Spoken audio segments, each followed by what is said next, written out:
A new study suggests that cutting emissions could partially reduce this number, but even an optimistic scenario could see asylum applications rise by at least a quarter.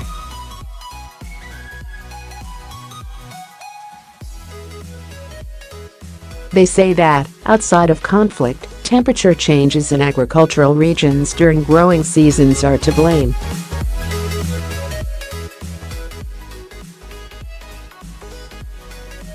Professor Schlenker and his colleagues found that, if temperatures deviated from 20 degrees centigrade (68 degrees Fahrenheit) in each country's agricultural region during its growing season, the more likely people were to seek refuge abroad.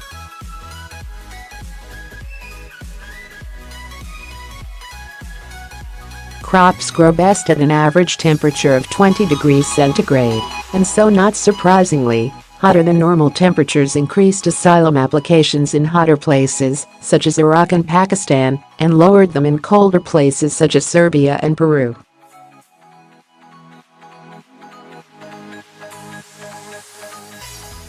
Combining the asylum application figures with projections of future warming, the researchers found that an increase of average global temperatures of 1.8 degrees centigrade (35 degrees Fahrenheit), an optimistic scenario in which carbon emissions flatten globally in the next few decades and then decline, would translate into 98,000 extra applications to the EU each year.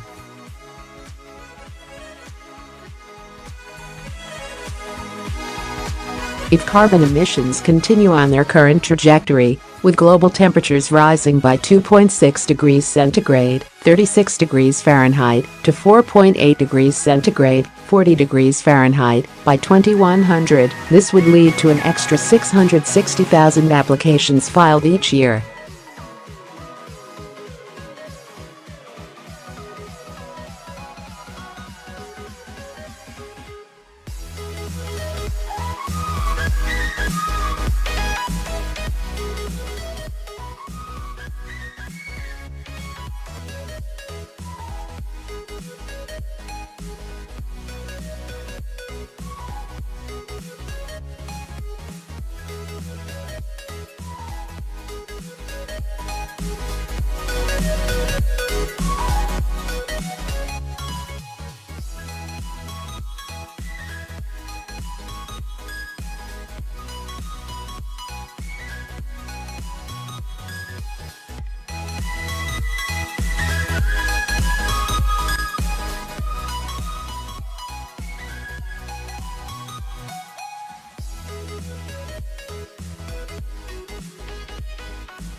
Previous studies have found a link between weather variations and migration, but the Columbia team endeavored to explore this relationship on a greater global scale.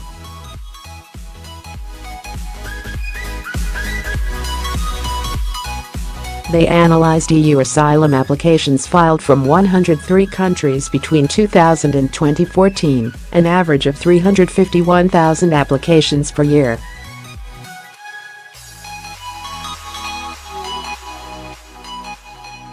They compared this with environmental data across those countries during the same time frame, and adjusting for other distress factors such as conflict.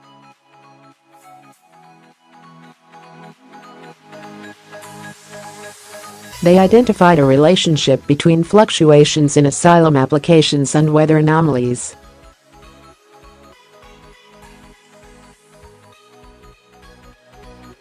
Senior author Professor Wolfram Schlenker, an economist at Columbia, said, "Europe is already conflicted about how many refugees to admit.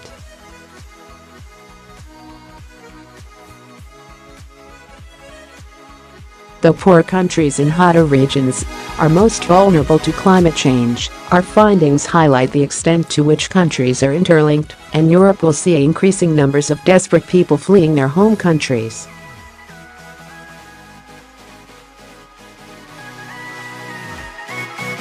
Professor Schlenker and his colleagues found that, if temperatures deviated from 20 degrees centigrade (68 degrees Fahrenheit) in each country's agricultural region during its growing season, the more likely people were to seek refuge abroad.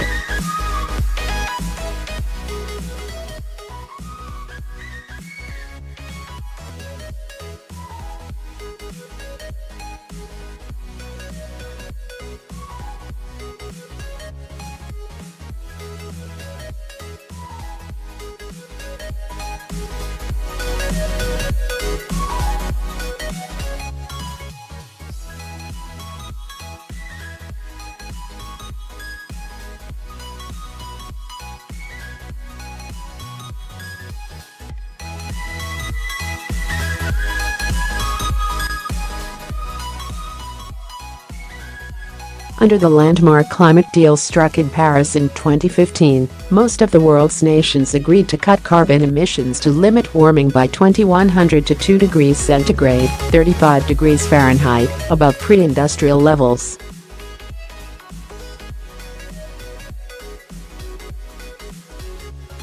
President Trump's recent decision to withdraw the United States, the world's second-largest carbon emitter, from the accord now jeopardizes that goal.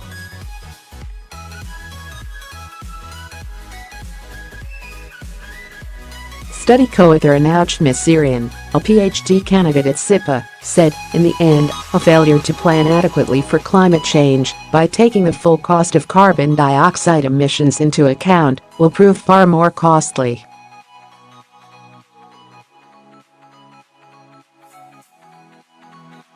The research adds to a growing body of evidence that weather shocks can destabilize societies, stoke conflict and force people to flee their home countries.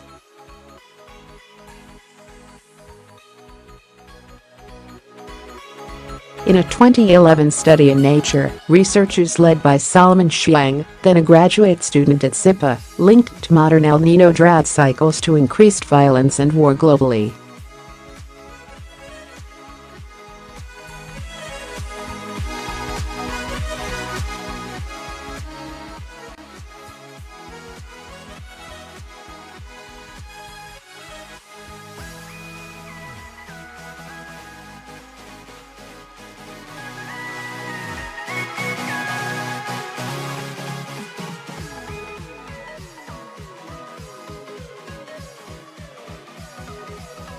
He said, "We will need to build new institutions and systems to manage the steady flow of asylum seekers."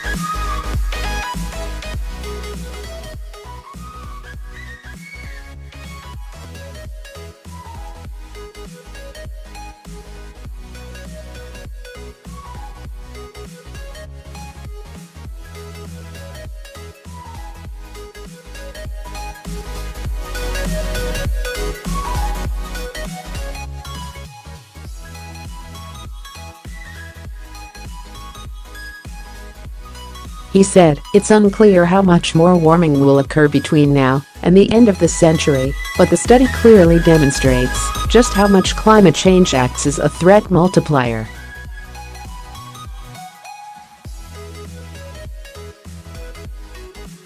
Wealthier countries can expect to feel the direct and indirect effects of weather shocks from man-made climate change in poorer, less resilient countries.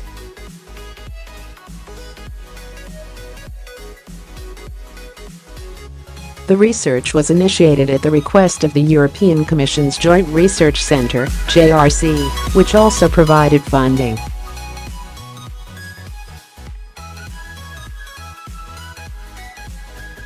Juan Carlos Isker, a senior expert at the JRC's Economics of Climate Change, Energy, and Transport Unit, said, "These findings will be especially important to policymakers since they show that climate impacts can go beyond the borders of a single country by possibly driving higher migration flows."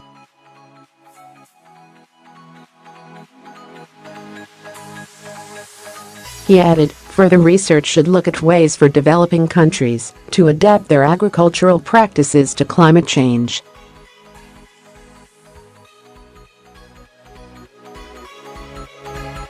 The full findings of the study were published in the journal Science.